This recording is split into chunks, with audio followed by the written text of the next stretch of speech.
नहीं थी। उनकी पत्नी सोमलता भी इस बात से बहुत दुखी थी। एक बार सोमलता अपने बाग में एक तालाब के पास टहल रही थी। वहीं एक सांप एक मेंढक को निगलने के लिए उसके पीछे पड़ा था और मेंढक टर्र टर्र की आवाज से अपने आप को बचाने की कोशिश कर रहा था। अरे ये इतनी तेज आवाज, ये तो किसी मेंढक के शोर की आवाज है। ये सांप इसे खा जाएगा, मुझे इस मेंढक को बचाना होगा।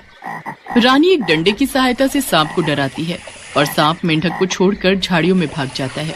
शुक्रिया रानी, आज तुमने मेरी जान बचाकर मुझ पर बहुत उपकार किया है। नहीं तो मेरी पत्नी और बच्चे मुझे वापस न लौटा देख बहुत दुखी होते। आज तुमने मेरी जान बचाई है, भगवान करे तुम्हारे मन की इच्छा जल्दी पूरी हो। इतना कहकर वो मेंढक वापस तालाब में चला गया। रानी की तो एक ही इच्छा थी कि उसे संतान सुख की प्राप्ति हो, और मेंढक के कहे अनुसार रानी की इच्छा जल्दी पूरी हो गई और वो गर्भवती हो गई। कुछ समय पश्चात रानी ने एक बहुत ही सुंदर और प्यारी सी बेटी को जन्म दिया। महारानी, हमारी बेटी के नामकरण समारोह में हम दूर दूर के राज्यों में सभी को आमंत्रित करेंगे। इसके अलावा मैं चाहता हूँ हम परीलोक की सभी परियों को अपनी बेटी को आशीर्वाद देने के लिए आमंत्रित करें। ये तो बहुत उत्तम विचार है महाराज। तो ठीक है, मैं दूर दूर के राज्यों में सभी राजा महाराजा को आमंत्रित करने के लिए सेनापति को भेज देता हूँ और परीलोक में भी सबको आमंत्रित करता हूँ। राजा कृष्णदेव राय परीलोक में सभी परियों को आमंत्रित करने चले जाते हैं, पर भूल से वो काली परी को आमंत्रित करना भूल जाते हैं। राजकुमारी के नामकरण संस्कार पर सभी परियां और दूर दूर के राजा महाराजा शामिल होते हैं। काली परी जब सब परियों को वहां गया देखती है तो वो क्रोध में आ जाती है और राजमहल पहुंचती है। राजा कृष्णदेव राय, तुमने सब परियों को आमंत्रित कर दिया पर मुझे बुलाना भूल गए। काली परी, ऐसी बात नहीं है, मुझसे भूल हो गई, मुझे क्षमा कीजिए। जब मैं परियों को आमंत्रित करने गया था तब आप मुझे महल में दिखाई नहीं दी। मैं कुछ नहीं जानती, इस भूल की कोई क्षमा नहीं है। तुमने मुझे आमंत्रित नहीं किया, मेरा अपमान किया, इसलिए मैं तुम्हारी बेटी को श्राप देती हूँ। ये इसी समय काली हो जाए, इसका रंग काला हो जाए और कोई भी इसे पसंद न करे। नहीं नहीं काली परी, ऐसा मत करो, मेरी बेटी का इसमें कोई दोष नहीं। तुम मेरी फूल सी बच्ची को क्यों सजा दे रही हो? काली परी, मेरी भूल की सजा मेरी बेटी को मत दो, इसे श्राप मुक्त कर दो। राजा और रानी काली परी से क्षमा मांगने लगे और बाकी परियां भी काली परी को समझाने लगी। तब काली परी बोली, मैं अपना श्राप तो वापस नहीं ले सकती, पर इसका असर कम कर सकती हूँ। राजकुमारी का कालापन सिर्फ तभी दूर होगा जब कोई राजकुमार खुद राजकुमारी को इसी रूप रंग के साथ पसंद करेगा और उससे शादी करने के लिए कहेगा। उसी समय राजकुमारी वापस अपने रंग रूप में आ जाएगी। इतना कहते ही काली परी वहां से चली गई। राजकुमारी के नामकरण संस्कार की विधि संपूर्ण हुई और राजकुमारी का नाम काजल रखा गया। उसके पश्चात सब मेहमान अपने अपने देश वापस चले गए।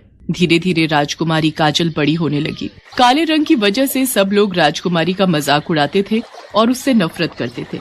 राजकुमारी काजल, तुम कितनी काली हो, तुम पर तो कोई भी वेशभूषा सुंदर ही नहीं लगती।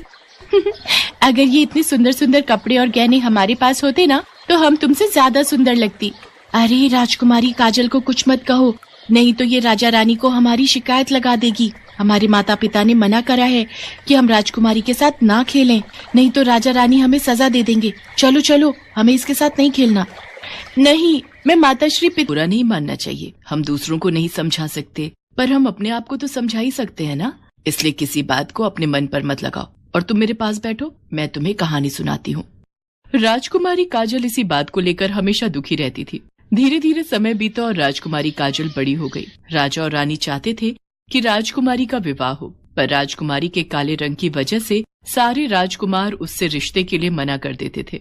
क्या करें महारानी, हमारी बेटी से कोई भी राजकुमार शादी के लिए हाँ नहीं करता। उसके काले रंग को देखकर सब राजकुमार उससे विवाह के लिए मना कर देते हैं।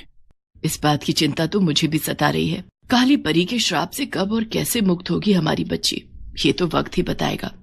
वैसे राजकुमारी काजल है कहाँ? आज वो सुबह से ही दिखाई नहीं दे रही। और कहाँ जाना है, अपना मन हल्का करने के लिए वो जंगल में शिकार पर निकली है और तो कोई उसका साथी है नहीं, इसलिए वो अकेली ही अपने दुख को मन में दबाए मन बहलाने शिकार पर चली जाती है। अरे राजकुमारी काजल कहाँ गई? लगता है वो किसी जानवर का पीछा करते हुए आगे चली गई है। अब तो एक ही रास्ता है, हम यहीं नदी किनारे बैठकर उनका इंतजार करते हैं। राजकुमारी काजल घोड़े पर सवार धनुष बाण हाथ में लिए शिकार का पीछा कर रही थी। अचानक राजकुमारी ने देखा एक नौजवान दो शेरों के बीच घिरा हुआ है और वो नौजवान निहत्था है। शेर उस पर हमला करने ही वाले थे कि तभी राजकुमारी काजल उनके बीच जमीन पर तीरों की बौछार से उन्हें डराती है, जिससे डरकर दोनों शेर जंगल की ओर भाग जाते हैं। लाइए, हाथ दीजिए, आप ठीक तो हैं? जी शुक्रिया, बस थोड़ी सी देर हो जाती तो मैं इन दोनों का भोजन बन चुका होता। वैसे मेरा नाम जयचंद है, मैं पास के राज्य कुशलगढ़ का राजकुमार हूँ। और आपका परिचय? राजकुमारी काजल जयचंद को अपना परिचय देती है। धीरे धीरे जयचंद और राजकुमारी काजल में दोस्ती हो जाती है।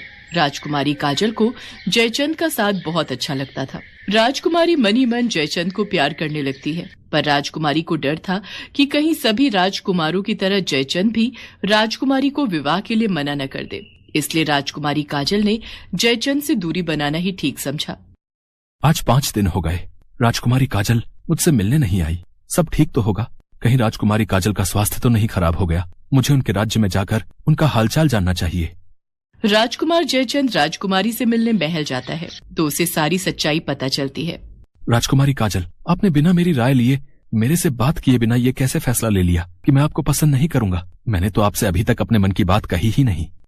राजकुमार जयचंद, इसीलिए आपसे ये बात नहीं की क्योंकि आप देखने में बहुत सुंदर हैं। आपको तो सुंदर राजकुमारियां अपने विवाह के लिए मिल जाएंगी, पर मैं आपके लायक नहीं हूँ, इसीलिए मैंने दूरी बना ली। राजकुमारी काजल, किसने कहा कि आप सुंदर नहीं हैं? आपकी खूबसूरती मैंने देखी है, आप बहुत सुंदर हैं। आपका मन बहुत सुंदर है। व्यक्ति के रंग से उसकी सुंदरता की पहचान नहीं होती, उसके व्यवहार से होती है। आप मुझे बहुत पसंद हो, मैं आपसे विवाह करना चाहता हूँ। राजकुमार जयचंद के इतने शब्द बोलते ही राजकुमारी काजल का रंग बदलने लगता है और वो वापस अपने रूप में आ जाती है। ये देखकर जयचंद और काजल दोनों ही चौंक जाते हैं। तभी राजा कृष्णदेव राय और रानी सोमलता काली परी के द्वारा दिए गए श्राप की पूरी बात उन्हें बताते हैं। इसके पश्चात शुभ मुहूर्त में राजकुमारी काजल का विवाह पड़ोसी देश के राजकुमार जयचंद के साथ धूमधाम से संपन्न हो जाता है और खुशी खुशी राजकुमारी काजल अपने ससुराल विदा हो जाती है।